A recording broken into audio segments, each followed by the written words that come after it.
저는 1951년생이니까요.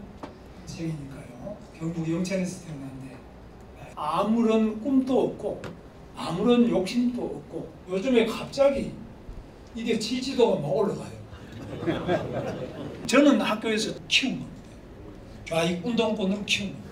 그래서 그 우리 운동권의 선배 그분이 자기가 군에 가면서 나는 내가 군에 바로 가야 되니까 저보고 내가 이제 그걸 전태일 집에 가고 그래서 쌍문동 208번지 그때 판자촌입니다.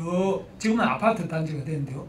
거기에 산 밑에 북한산 밑에 판자촌에 전태일이 직접 지은 반지하로 된 나지막한 판잣집에 글이 안내돼서 거기에 가서 계속 그 전태일의 어머니 이소선 어머니와 청계천 피복공장의 노동자들, 노조 간부들을 밤에 늦게 10시나 11시 되면 그 판잣집에 모여가지고 계속 교육을 하고 근로기준법 공부하고 이런 걸 한 겁니다. 이 세상이 잘못됐다. 이렇게 하면서 제가 바로 나중에 전태일 기념사업회를 만들고 문익환 목사님을 회장으로 모시고 제가 사무국장으로 일을 했습니다. 그래서 그렇게 하다가 청계천에 제가 직접 거기 가서 일을 했습니다. 재단 보조, 미싱 보조도 하고 시야계라고, 시야계는 이제 그 다림질하는 거 이런 거 하다가 도저히 힘들어 못하겠어요. 하루에 13시간, 4시간 일하는데 도저히 힘들어서 제가 그 선생님한테 이야기하니까 그러면 기술을 배워서 공장에 가자 해서 제가 보일러공이 된 겁니다. 그래서 제가 지금 자격증이 7개가 됩니다. 그러니까 국가기술 자격이 원동기 취급 기능사 1급에 위험물 취급 기능사 2급 1급 열관리 취급 기능사 2급 전기 안전기사 2급 환경관리 기사 2급 전기 기기 기능사 2급 이렇게 7개의 국가기술 자격을 가지고 있는데 청계천에서는 하루에 13시간씩 일했는데 나중에 월급 봉투를 받아보면 김씨 그 봉투에 하얀 봉투에 김씨 써놓고 안에는 10,000원이 들어있어요. 저는 이름도 없이 일했어요. 그냥 이름도 안 물어봐요. 그냥 김씨요 저는. 근데 공장에 들어가니까 이건 이제 이력서도 내고 뭐 주민등록 이런 거 내가지고 이제 김문수 한 달 하고 나고 8시간 하루에 8시간밖에 안 했는데 50,000원 받았어요. 그래서 아이고 살만 하더라고요. 10,000원 받다가 50,000원 올라가니까. 그렇게 하다가 그 공장에는 봉급이 제때 안 나왔어요. 안 나와서 제가 이제 그 봉급을 제때 달라 임금 체불이죠. 제가 3년 그때 노조하기 전 3년 동안 다녔는데 임금이 제때 나온 게 5번이 안 돼요.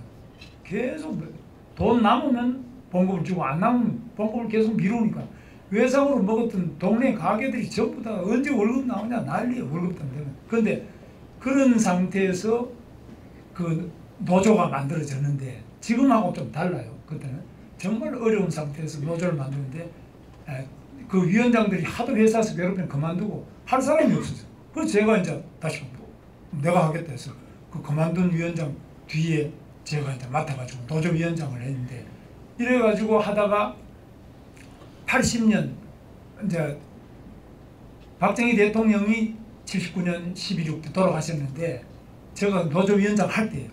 저는 뭐 너무너무 기분이 좋았어요. 박정희 대통령은 독재자, 유신 독재자, 군사 독재자 이 사람이 있으면 안 된다 이렇게 생각했는데 이분이 돌아가시고 저는 너무너무 기쁜 거예요. 그래서 그때 운동가들이 제 친구들 후배들 서대문 구치소 많이 들어가 있었는데 그 사람도 다 석방이 된다고 다 만세요. 교도소 안에서 다 만세요. 저도 너무 기뻤어요. 그런데 제가 대학교 1학년 때부터 박정희 대통령이 고속도로를 한다 이러면은 아니 지금 국도도 텅텅 비어있는데 무슨 고속도로냐. 그때는 차가 별로 없었잖아요. 이것은 독일의 아우토반 고속도로죠. 독일 아우토반을 만든 히틀러의 영구 집권 총통제로 가기 위한 전시용 토목사업이 고속도로다 이렇게 된 겁니다. 우리 교수들이 계속 서울대학교 교수들이 계속 그렇게 우리를 가르치니까 우리는 당연히 반대죠. 그것도 데모하다가 두들겨 맞고 잡혀가고 그 다음에 마이카를 이야기했어요. 70년대 후반에. 마이카를 이야기하면 우리는 저거는 히틀러가 폭스바겐 국민차죠. 폭스바겐 이야기하면서 모든 국민들이 국민의 차가 독일어로 폭스바겐이. 그런데 이 똑같이 바로 박정희가 마이카를 이야기한다. 지금 무슨 우리가 자전거도 제대로 못 만드는데 생각해봐라. 자동차를 만드는 데는 10,000가지 이상의 부속품이 필요한데 그 중에 단 한 가지라도 제대로 만들 능력이 없는 것이 대한민국 아니냐. 어떻게 그러면 마이카가 오느냐. 그 우리 들어보면 다 맞죠. 전 세계 산업혁명의 역사상 후진국이 자동차를 만들어서 성공한 나라가 있느냐? 교수들이 딱 질문해요. 없죠. 지금도 없어요. 후진국이 자동차 만들어서 성공한 나라가 없어요. 선진국도 지금 다 망했잖아요. 영국도 망하고 롤스로이스라든지 다 망했잖아요. 이태리도 휘종이 지금 비아트고 프랑스 뭐 르노도 와 있지만 우리 별볼이라도. 근데 오직 대한민국이 자동차를 만들 수 있다. 포항제철을 만들 때 또 우리가 반대를 했어요. 그건 또 교수들이 뭐라 그러냐. 대한민국에 철광석, 원광성이 있느냐? 없잖아요.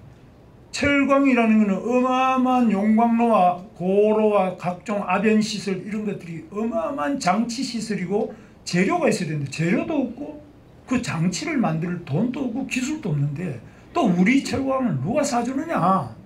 시장도 없다. 안 됐다. 그 들어보니까 딱 맞는 거예요. 교수들 말이 다 맞아. 그래서 또 우리 또 반대해서 포항제철도 반대다. 이거는 독재 강화를 위한 수단이다. 근데 지금 포스코가 세계 1등이고 자동차도 세계 최고 수준의 자동차 회사가 됐고 반도체도 안 된다. 전자도 전부 그때 일본 가면은 다 코끼리 뭐 밥통 사오고 이렇지 않습니까? 텔레비전 말할 것도 없어. 지금 뭐 미국을 가나 어디를 가나 전부 삼성 TV부터 시작해서 LG TV 다 있지 않습니까? 이런 놀라운 변화를 가져온 것이 바로 박정희 대통령 아닙니까? 그런데 그때는 우리가 모두 다 반대했어요. 그 반대 이론적 근거를 제공한 것이 서울대학교의 경제학하는 교수들부터 대한민국 경제학 교수들이었어. 남도구 총리나 이런 분은 반대 안 했지만 대부분의 대학 교수들은 다 반대했어요. 그래서 대한민국의 이 산업혁명은 세계 역사상 최고의 빛나는 산업혁명, 가장 짧은 시간 내에 식민지로 전쟁의 폐허 위에 남북이 분단된 그 위협 속에서 자원도 석유 한 방울 나지 않고 철광석 하나 나지 않는 이 자원의 전무한 나라에서 오직 지도자의 탁월한 식견과 고집 그리고 국민들의 그 피와 땀과 눈물을 흘리는 희생. 제가 1996년에 처음 국회의원이 됐는데 그때 제가 부천 소사 경인공업지대 바로 거기 있습니다. 우리 지역도 공장이 많아요. 제가 악수를 해보면 손가락 없는 사람이 너무너무 많았어요. 요즘에는 제가 악수를 해보면 손가락 없는 사람은 별로 없더라고요. 거의 손가락이 있어요. 그럼 그때는 악수를 하면 손가락이 다 2개, 3개 없어요. 그런 우리 국민들이 정말 손가락을 잘리고 다리를 잘리고 목숨을 잃어가면서 이 한강의 기적을 이루고 산업혁명을 이루지 않습니까? 이것이 박정희 대통령의 탁월한 리더십과 또 우리 국민들의 희생 위에 그 누구도 생각하지 못하고 역사상 그 어느 곳에서도 없던 기적의 한강의 기적을 이룩한 것 아니겠습니까, 여러분? 그래서 우리 대한민국이 세워진 그 과정을 보면 이승만 대통령께서 이제 장로님 아니십니까? 정동 감리교회 그 정동교회 장로 아니십니까? 이승만 대통령도 보면은 배제학당 바로 정동교회 옆에 있죠. 배제학당에서 바로 선교사들에 의해서 그 학교에서 눈을 뜨고 그 뜬 눈을 가지고 깜깜한 조선이 안 되겠다 싶어 가지고 우리는 국민들의 뜻이 미국처럼 그때 선교사들이 이야기하는 미국 이야기를 들어보니까 미국처럼 왕이 없어도 국민이 왕을 뽑고 왕이 없어도 잘 사는 나라가 있더라. 거기 뭐 축음기도 들려주고 뭐 온갖 사진기 이런 거 보여주는데 왕이 없는데 저렇게 좋은 물건을 만들어가지고 선교사들 옷도 좋은 거 입고 뭐 약도 희한하고 이승만 대통령 눈병이 걸려가 있는데 약도 먹으니까 뭐 눈이 싹 안 보이던 눈이 보이고 뭐 기가 막히거든. 그러니까 바로 병원과 선교사들이 병원과 학교와 교회를 통해서 이 깜깜한 조선 땅에 빛을, 하나님의 빛을 보여주신 거죠. 여기에 이승만 대통령의 눈이 번쩍 떠진 거예요. 그래서 이승만 대통령이 만민공동에 가서 연설하고 고종만 물러가야 된다. 고종이 물러가도 우리가 국민들이 뽑으면 된다. 그래가지고 당시에 중추원 의관도 이 만민공동회에서 반을 뽑자 뭐 이런 주장도 하고 굉장히 급격한 혁명가가 된 겁니다.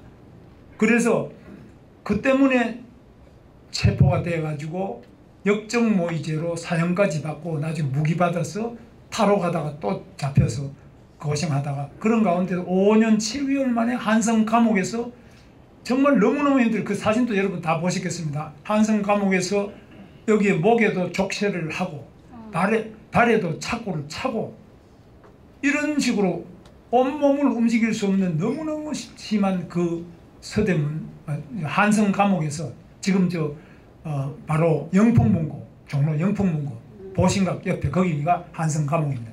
거기에서 하나님을 만난 겁니다. 주여 이 나라를 이 민족을 구해 주십시오. 그리고 저 부족한 이 이승만이를 바로 살려주시니 하나님 감사합니다. 그래서 옥중에서 전도를 했는데 이 전도가 당시에 조선 최고의 전도사가 바로 이승만이 된 겁니다. 그래서 이승만 대통령도 이러한 그 하나님 영접하면서 그 다음에 선교사들 도움으로 미국에 가가지고 조지 워싱턴 대학 학사, 하버드 석사, 프린스턴 박사, 세계 최고의 명문 동부의 바로 최고의 명문 학교를 다 졸업한 겁니다. 선교사들 도움입니다. 그런데 미국의 트럼프보다도 이 스펙이 이승만 대통령 스펙이 더 좋아요. 미국의 어느 대통령보다도 훌륭한 교육을 받은 분이 바로 이승만 대통령. 그러니까 이승만 대통령 앞에 뭐 메가더 장군이다, 뭐 하지 출장이다 누구도 어느 대통령도 이승만 앞에 꼼짝 못해. 저 영감탱이 너무 우리를 무시한다고. 왜냐하면 그만한 식견과 학식과 믿음과 모든 통찰을 가지고 있는 분이 이승만 대통령이었습니다. 다만 나라만 뺏겼다는 것밖에 없지. 그래서 이승만 대통령께서 이러한 식견 아래 바로 1923년에 대한민국은 러시아의 소비에트 혁명이 1917년에 볼셰비키 혁명이 일어나서 니콜라이 2세와 그 일족을 다 처형을 했습니다. 그런데 그런 무자비한 볼셰비키 혁명 이거는 안 된다. 공산당은 당부당에서 1923년 태평양 잡지라는데 다 그 글을 쓰는 게 지금도 다 있지 않습니까? 공산당은 그때 안 된다는데 세계 정치인 중에 이렇게 빨리 공산주의가 안 된다는 것을 바로 1923년 3.1운동 나고 4년 뒤에 벌써 세계적인 그 식견을 가지고 발표를 한 글이 다 있습니다. 그래서 그 뒤에도 또 일본은 반드시 패망한다. 일본이 이렇게 미국하고 반드시 전쟁을 할 것이다. 그리고 전쟁에서 미국을 본토를 공격할 것이다. 그러면 일본은 미국에 의해서 멸망이 될 것이다. 이것을 1941년 일본 패망하기 4년 전에 바로 여름에 4년 전에 이미 책을 Japan Inside Out 일본의 내막기라는 책을 써서 발표했는데 이게 그 미국 사람 지성에서 다 비판했어요. 저 미친 영감이라고 나이가 들어서 노망했는가 보다. 어떻게 일본이 저 태평양 멀리 미국 본토를 공격할 수 있느냐. 그런데 바로 진중한 습격이 일어난 겁니다. 그 책이 출판되고 미쳤다 영감 미친 영감이다 하버드 나오고 프린스턴 박사까지 한 자가 저런 형편없는 글을 쓰느냐. 쓰레기 취급받던 이 책이 바로 일본이 진주만 습격을 딱 그해 12월 달에 하니까 거기서 한꺼번에 한 1,500명 이상이 미군이 다 몰살이 됐습니다. 그러니까 이게 베스트셀러로 바뀌는 겁니다. 이야, 이승만이 완전히 저거는 귀신 쪽집게 도사다 이래 된 겁니다. 그래가지고 그 인쇄를 받아가지고 독립운동 자금을 쓴 겁니다. 이런 성격입니다. 근데 바로 이승만 그러한 식견이 있음에도 불구하고 해방 이후에 우리 국민들은 이승만 그러면 다 존경하고 훌륭하게 생각했지만 지도자들은 이승만 그렇게 훌륭한지를 몰랐어요. 그런 가운데서 바로 대한민국을 세우는데 그때 대한민국이냐 조선민주주의 인민공화국이냐 지식인들의 70% 이상은 다 공산주의만이 우리 대한민국을 잘 살게 할 수 있다. 이 길을 가졌어요. 그런데 이승만 대통령은 얼마 되지도 않는 그 지지자를 가지고 대한민국을 이렇게 세웠습니다. 물론 미국의 도움이 컸습니다만은 그 다음에 전쟁이 일어나서도 우리가 어떻게 북한과 지금 김일성, 스탈린, 모택동 3자가 다 합쳐가지고 미리 사전에 짜고 공격하는데 막을 수가 없는데 이승만 대통령은 바로 이것을 막는 길은 미국밖에 없다. 바로 메가더가 그때 동경에 주둔하고 있었던 동경 천황이 지배하는 게 아니라 메가더 사령부가 지배하고 있던 동경에서 바로 파병이 돼가지고 그 다음에 16개 참전국해서 이 나라를 구한 거 아닙니까? 이것도 뭐 우리나라 힘이다, 개인의 힘이다. 이거 하나님의 역사고 이 세계사를 움직이시는 하나님의 정말 오묘한 그 힘에 의해 가지고 나라가 다시 살아난 거 아닙니까? 그래서 이승만 대통령이 그 조선의 깜깜한 어둠 속에서 거기는 인권도 없고 여자들 특히 여성분들 많이 와 계시는데 우리 권사님이십니까? 다 여성들이요. 우리는 1948년부터 여성들이 투표권을 가졌는데 미국은 1926년부터 가졌어요. 우리 미국보다 20년밖에 안 늦어요. 여성 여권은. 지금은 미국 꼭대기 위에 우리 한국 여성들이 올라가 있어요. 미국 여성보다 한국 여성들이. 저도 뭐 모든 월급 타면 뭐 자동 이체로 우리 집사람 뭐 100만 원, 10만 원 다 집사람한테 얻어서야 되지. 꼼짝 못해요. 한국 여권이 이렇게 강해졌어요. 그래서 이만큼 하게 된 거는 전부 이승만 대통령의 탁월한 리더십인데 이승만 대통령의 리더십은 미국 최고의 그 동부의 아이비 리그 조지 워싱턴 대학, 하버드 대학, 프린스턴 대학 이 미국 최고의 엘리트 교육을 받고 나라를 잃고 또 감옥 생활을 5년 7개월이나 하면서 그 천신만고 끝에 하나님의 가르침 속에 얻은 세계적인 영적 리더십 그리고 세계 최고의 학식을 가진 리더십이 바로 이승만 리더십 아닙니까? 그래서 지금 연세대학교에서 이승만 전집 36권 지금 하고 있습니다만 우리 저 감리교 이규학 감독님하고 해가지고 하고 있는데 그런데 아직까지 박은영 전집은 완간이 됐어요. 김일성 전집도 다 나왔어요. 이승만 전집은 아직 완성이 안 됐습니다. 정말 이거 우리 대한민국 국민들이 부끄러워해야 될 일 아닙니까? 박정희 대통령은 아시다시피 뭐 대구 사범을 나와가지고 그 다음에 만주공관학교 가서 거기서 1등을 해가지고 그 다음에 바로 일본 사관학교 가서 2등으로 졸업했죠. 그래서 박정희 대통령 하는 거 보면은 일본의 그 리더십이 굉장히 많이 들어가 있어요. 여러 가지 면에서요. 그런데 박정희 대통령의 리더십은 아시는 것처럼 기업이 중요하다. 항상 기업이 경제의 중심이 돼야 된다. 이걸 확실하게 하는 기업을 도와줬어요. 그 중에 누굴 도와줬어요? 잘하는 기업을 도와줬어요. 잘하는 사람을 지원해줬어요. 그냥 다 도와주는 게 아니라 지금처럼 뭐 무조건 25만 원 나눠주자. 이거는 망하는 거예요. 근데 이거를 모아가지고 13조를 잘하는 기업, 예를 들면 제철소가 필요하다고 제철소 아니면 반도체가 필요한지 자동차가 필요한지 석유화학이 필요한지 그 다음에 방위산업 K방산이 필요한지 맞춰가 거기에 딱딱 맞는 것을 공무원이 하는 게 아니라 공기업이 아니라 바로 그 중에 어느 사기업이 잘하느냐.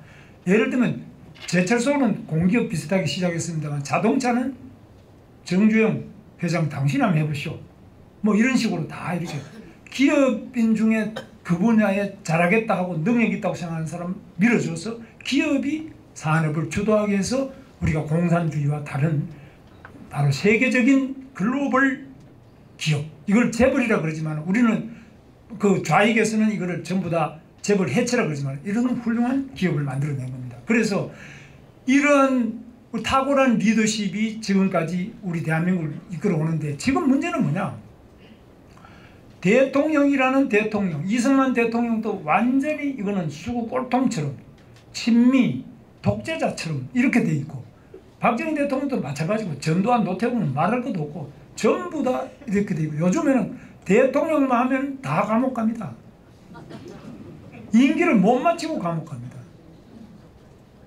근데 이 우파의 대통령은 임기 못 마치고 감옥 가고, 좌파의 대통령은 아무리 잘못해도 조사도 안 받고 감옥도 안 가요. 이건 뭔가 이상한 거 아니냐. 그래서 여기서 젊은이들이 깨어난 겁니다. 물론 이제 교회 다니시는 우리 장로님이나 한국 교회는 계속 주일마다 모여서 이렇게 공부하시고 기도하시고 찬송하시고 봉사하시고 이러면서 교회에 다니시는 지도자들은 다 알지만 우리 젊은이들은 정교조 영향 때문에 몰랐잖아요. 이걸 이제 다 깨닫기 시작합니다. 그래서 지금 문제는 뭐냐? 대한민국 지금 정치적으로 위기에 와 있는데, 제일 중요한, 제가 5가지를 이야기하는데요. 제일 처음에는 행정, 대통령이 행정은 뭐 수반 아닙니까? 행정, 장관이라든지 이런 사람 다 국무회의, 행정, 입법, 국회의원, 사법, 대법원, 헌법재판소, 판사, 사법. 그 다음 4번째가 언론, KBS, MBC부터 조선일보, 뭐 동아일보, 이 언론, 국민일보, 언론. 그 다음 5번째가 교회, 성당, 절, 그 다음에 노총, 민주노총 이 300만, 시민단체, 이렇게 5가지로 볼 수 있죠. 그런데 지금 문제는 윤석열 대통령이 행정부의 수반은 됐지만 국회의원 숫자는 야당이 많아가지고 국회의원들이 전부 대통령을 탄핵하고 뭐 전부 다 이제 자기를 수사한 검찰도 탄핵, 뭐 국무총리 한덕수 총리도 탄핵, 전부 다 탄핵이에요. 29번 탄핵. 희한한 법 만들어가지고 그것도 특검법이다 뭐다 계속 만들어요. 이래가지고 지금 이 입법부가 행정부 자체가 유지가 못 될 정도로 예산도 싹 다 깎아버리고 이런 식으로 해서 지금 이 난리가 터져 있는 겁니다. 그래서 이 행정부 대통령이 되더라도 국민들이 국회의원을 제대로 애국심이 많고 나라를 발전시킬 국회의원을 못 뽑으면 이게 안 되더라 하는 걸 지금 우리 헌법에서 배운대요. 헌법 고치자 했는데 헌법이 쉽게 못 고쳐요.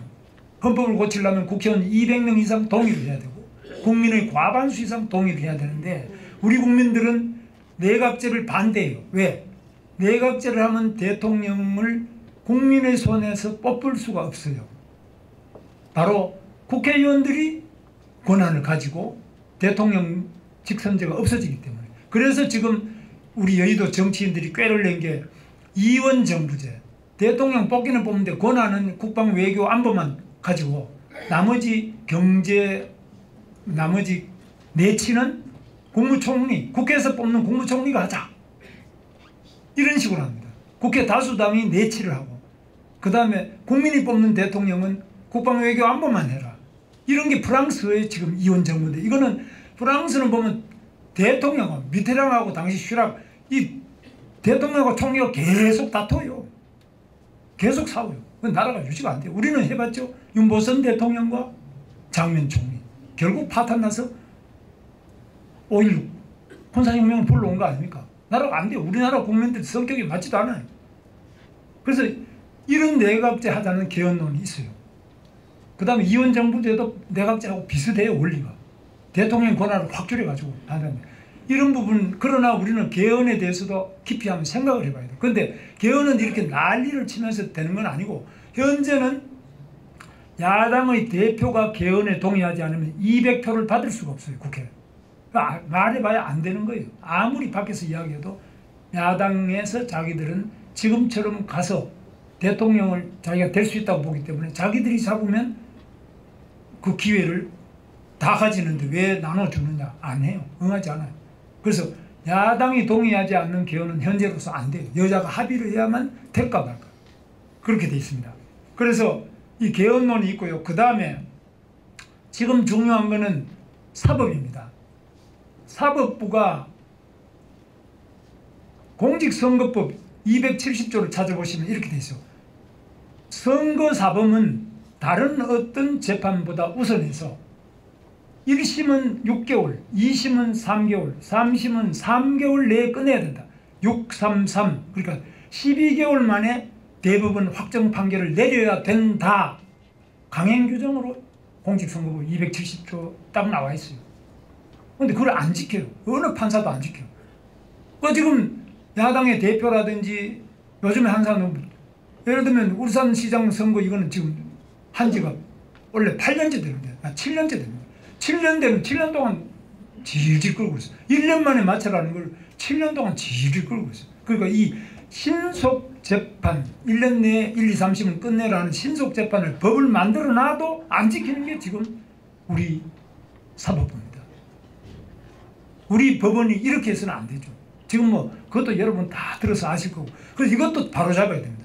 판사들도 법은 지키고 또 고칠 걸 해야지. 판사라고 해서 자기 법률과 양심에 의해서 재판한다고 해서 양심이 지금은 이런 판사들이 앉아가지고 이상한 판결을 때리는 이것도 우리가 바꿔야 됩니다. 이것도 앞으로 고쳐내야 됩니다. 이건 누가 하느냐? 저는 교회밖에 없다고 봐요. 누가 고칩니까? 하나님께서 늘 깨어있어라. 깨어있어라. 뭘 깨어있어요? 법을 제대로 지키는지 안 지키는지. 판사도 안 지킨다 이거죠. 판사도 지켜야죠. 대통령만 지키는 게 아니라 국회의원도 지켜야죠. 왜 대통령만 지키고 대통령 부인은 지키라 그러고 자기들은 안 지키고 자기 부인은 안 지키냐. 이것도 우리 굉장히 같이 들여다봐야 됩니다. 그 다음에 네 번째가 이제 언론인데 언론은 언론 노조가 있어요. 저는 이 언론 노조를 좌경화시키는데 제가 기여를 많이 한 사람이에요. 가서 바로 KBS 여기 와서도 계속 교육을 시키고 언론 노조를 만들어야 된다부터 시작해서 노조가 당시에는 뭐 너무 권력의 앞장서는 이런 거 고쳐야 된다 계속 했습니다. MBC도 가서 교육하고.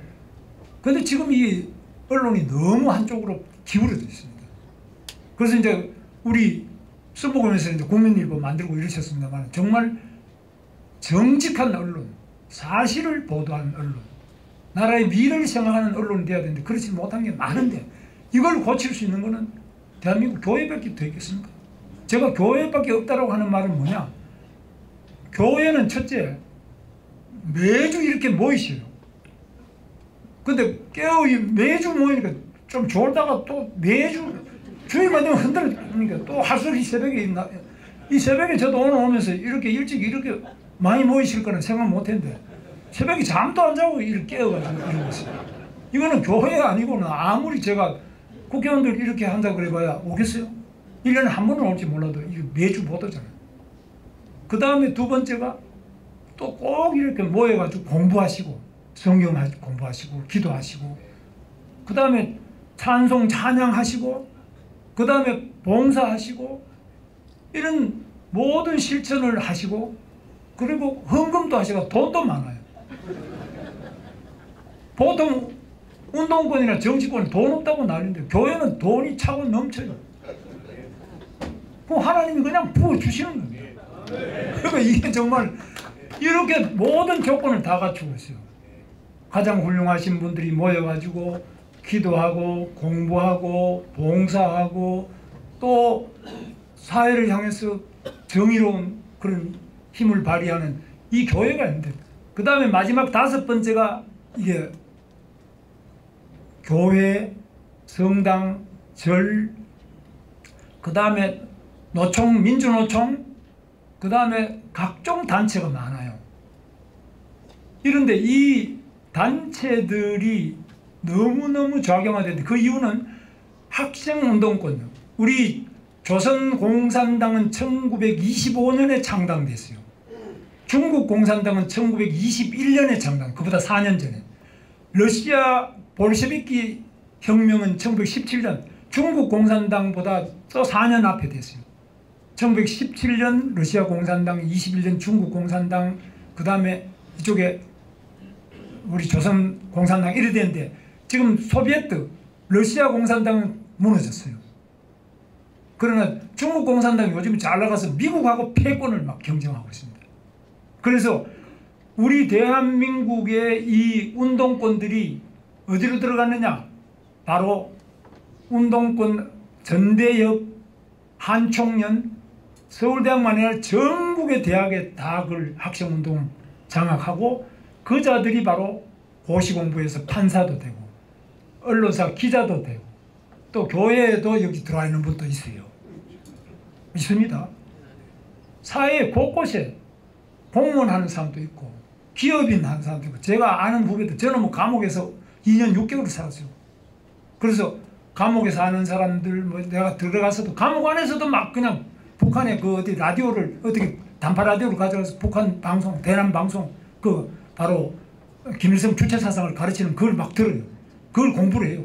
이런 사람들이 지금 전국에 퍼지고 각 분야에 퍼져가지고 안 박혀 있는 곳이 없어요. 대한민국에. 이들이 지금 자기들끼리 한 번 운동권은 영원한 운동권, 한 번 주사파는 영원한 주사파예요. 이걸 고쳐줘야 돼요. 바로 담배 끊는데도 금연 학교가 있듯이 이 사상이 잘못된 사상을 고쳐주는 학교가 필요해요. 저는 그것을 할 수 있는 곳은 오직 대한민국 교회밖에 없다고 생각합니다. 이런 데 와가지고 이 공산주의 원리는 인간이 하나님을 만들었다. 포엘 바하가 유물론인데 인간이 하나님을 만든 것이지 하나님이 인간을 창조한 것은 아니다. 이렇게 이야기해요. 유물론, 공산주의가. 그런데 우리는 어떻습니까? 하나님이 인간을 만들고 세계를 창조했다. 이 반대예요. 그러니까 공산주의 사상을 바꿀 수 있는 그 사상 체계와 이거는 기독교 책입니다. 지금도 미국이나 다른 나라도 공산주의하고 대결할 수 있는 게 기독교밖에 없어요. 사상적으로. 그 다음에 두 번째 조직이 공산당 조직이 무섭습니다. 밑에 막 두더지처럼 밑에도 조직하고 위는 위로 상층 조직이라 위로 막 뭐 위에도 막 가서 다 장악하고 밑에도 하고 두더지와 공중전을 다 해요. 여론전. 공산당은 아주 이 전략 전술이 현란합니다. 그런데 그렇게 할 수 있는 것은 오직 교회. 교회는 뭐 요즘 보세요. 요 토요일날 집회하는 거 보면은 운동권 노래보다는 이 찬송 찬양이 그냥 압도를 해버리죠. 그 운동권 몰려오는 것보다는 촛불 100번 밀려와봐요. 운동권보다는 교회에서 온 사람들이 훨씬 많고 청년이 없다. 우리는 노인밖에 없지 않나 이런데 이제는 교회에서 공부한 청년들이 이제 들고 일어났어요. 이 교회 청년들이 나오니까 청년 없다고 걱정하던 우리 대한민국 자유민주주의 애국자들이 청년이 없네 그러다가 이제는 청년이 이렇게 많네. 이거 어디서 왔지 이런데 그 교회에서 온 거예요. 내가 교회는 계속 청년부를 두고 청년들이 계속 공부를 했습니다. 그동안에. 그래서 이렇게 교회가 지금 많은 젊은 인재와 이 돈도 있죠. 건물도 좋죠. 뭐 지도 좋은 조직이 있죠. 모임 있죠. 학습하죠. 저는 대한민국 교회가 이제 지금까지도 우리 대한민국을 어둠 속에서 일제 시대도 그 3.1운동도 보면 33년 중에 16명이 다 기독교입니다. 그래서 어느 곳에서든 이승만 대통령 나라 건국하고 모든 과정에 경제기적을 이룬다, 민주주의를 이룬다, 이 모든 것이 교회가 위대한 대한민국을 만들어 왔듯이 앞으로도 저는 뭐 트럼프가 관세를 한다, 미군을 철수하느냐, 뭐 김정은이가 뭐 핵을 가졌다 어떻게 하더라도 이 모든 어려움을 해결할 수 있는 그 저력, 그 힘을, 그 실력을, 그 역사를, 그 희망과 비전을 그리고 그것을 즐거운 찬송과 또 기쁨의 기도 속에서 이루어낼 수 있는 것은 오직 대한민국 교회밖에 없다고 생각합니다. 교회가 없으면 대한민국은 저 대륙, 유라시아 대륙, 러시아, 중국 대륙, 북한 공산당의 핵 이런 것들에 의해 가지고 견딜 수가 없습니다.